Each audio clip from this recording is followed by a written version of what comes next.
Alors aujourd'hui, on va faire une carte des États-Unis, car les États-Unis sont un pays riche et puissant. Les États-Unis, c'est plus de 320 millions d'habitants, donc c'est l'un des pays les plus peuplés au monde, et c'est aussi l'un des plus grands pays au monde. Les États-Unis sont le pays le plus riche au monde, car ils ont le PIB le plus important au monde. Et les États-Unis sont un pays riche et puissant grâce à de grandes entreprises comme Google, Amazon, Facebook, Apple, Microsoft, Nike, Levi's, McDo. Et donc les États-Unis sont un pays riche et puissant. Si les États-Unis sont un pays riche et puissant, c'est avant tout grâce à leur métropole, grâce à ces grandes villes qui font circuler des hommes, des marchandises, de l'argent et des données dans le monde entier. Les villes américaines, les grandes villes américaines, les métropoles américaines sont des villes riches et puissantes car elles font circuler de l'argent et des marchandises dans le monde entier, car ces villes ont de très grandes entreprises et surtout de très grandes banques qui font circuler de l'argent dans le monde entier. Donc parmi ces métropoles, il y a des villes mondiales, des villes mondialement connues, des villes qui ont un pouvoir mondial, une influence mondiale, comme San Francisco, Los Angeles, Chicago, New York ou Washington.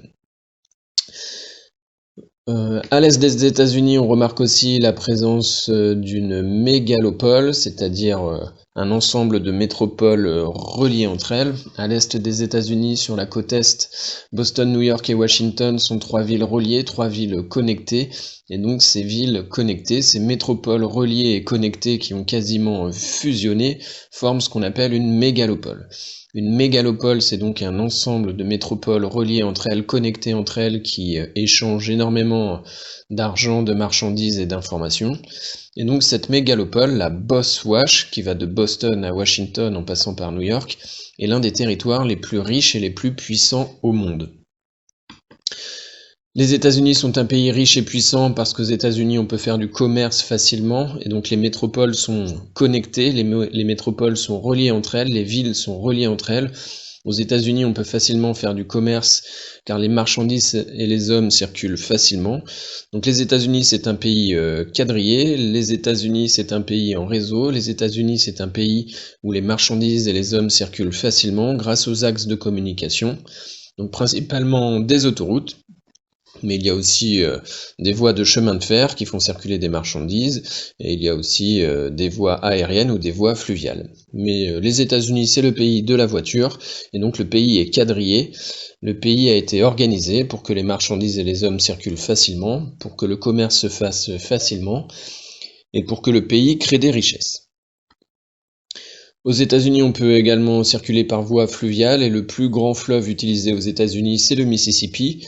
À partir du golfe du Mexique, à partir de la zone Caraïbe, on peut faire entrer des marchandises aux États-Unis, et après ces marchandises qui rentrent par le port maritime du Mississippi peuvent ensuite circuler dans tout le pays et être vendues dans tout le pays grâce à l'axe fluvial qu'est le Mississippi.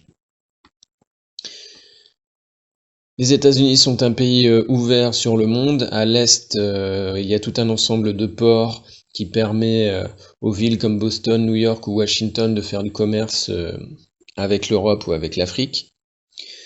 On a une deuxième façade maritime entre la Floride et le Mexique qui permet aux États-Unis de faire du commerce avec l'Amérique centrale, avec les Caraïbes ou avec l'Amérique du Sud.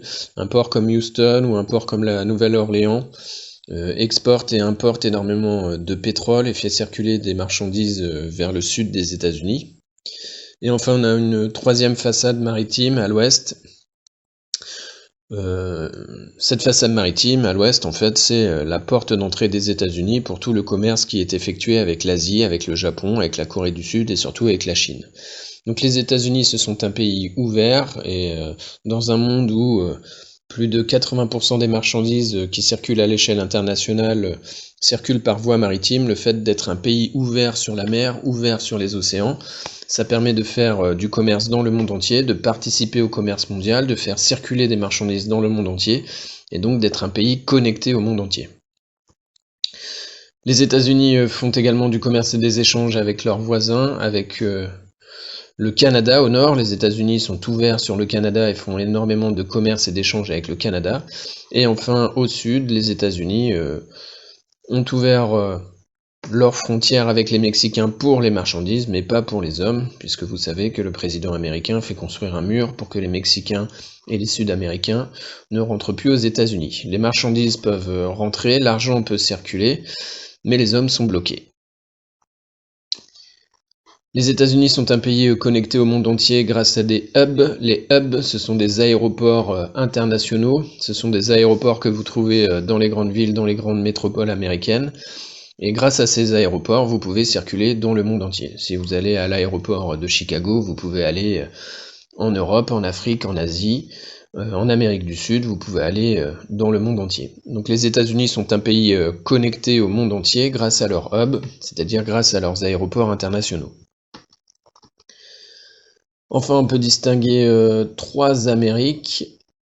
On peut diviser le territoire américain en trois parties. Tout d'abord, le nord-est, de Chicago à Washington, qui est vraiment le cœur et le cerveau des États-Unis, qui est vraiment le poumon financier des États-Unis. C'est là que l'on trouve New York, Washington et Chicago, c'est-à-dire des villes puissantes. Washington est la capitale politique, c'est là que se trouvent le Congrès, le Parlement et la Maison-Blanche. New York est la capitale économique, puisque c'est à Manhattan et à Wall Street que l'on trouve la bourse et les plus grandes entreprises américaines. Et enfin, Chicago est une ville importante également, puisque elle est le cœur d'une très grande région agricole. Et c'est à Chicago que l'on trouve également la bourse des produits agricoles, c'est-à-dire que tout ce qu'on mange sur la planète a effectivement un prix, et ce prix a été fixé à Chicago. On trouve ensuite en jaune ce qu'on appelle la Sun Belt, la ceinture du soleil. C'est une bande qui entoure les États-Unis et on retrouve des villes riches et développées et en plein développement comme Miami, Atlanta, Dallas, Houston, Los Angeles, San Francisco et Seattle. Ces villes de la ceinture du soleil attirent énormément d'argent, d'entreprises et de personnes, et ce sont des métropoles en plein développement grâce à des entreprises qui connaissent un gros succès. Et donc le symbole de cette Sun Belt, de cette ceinture du soleil, c'est San Francisco, puisque c'est au sud de San Francisco que l'on trouve la Silicon Valley avec les plus grandes entreprises du monde aujourd'hui, comme Google, Amazon, Facebook, Apple et Microsoft. Et enfin, il y a l'intérieur des États-Unis, c'est-à-dire les plaines américaines. Les États-Unis, c'est un territoire immense. Les États-Unis sont une puissance agricole. Les États-Unis, c'était aussi un pays de fermiers et d'agriculteurs, puisque les Américains vendent du blé dans le monde entier, du soja dans le monde entier, des oranges dans le monde entier, et ils vendent également des poulets et de la viande de bœuf dans le monde entier. Donc à l'intérieur des États-Unis, on a une Amérique agricole spécialisée dans la production agroalimentaire.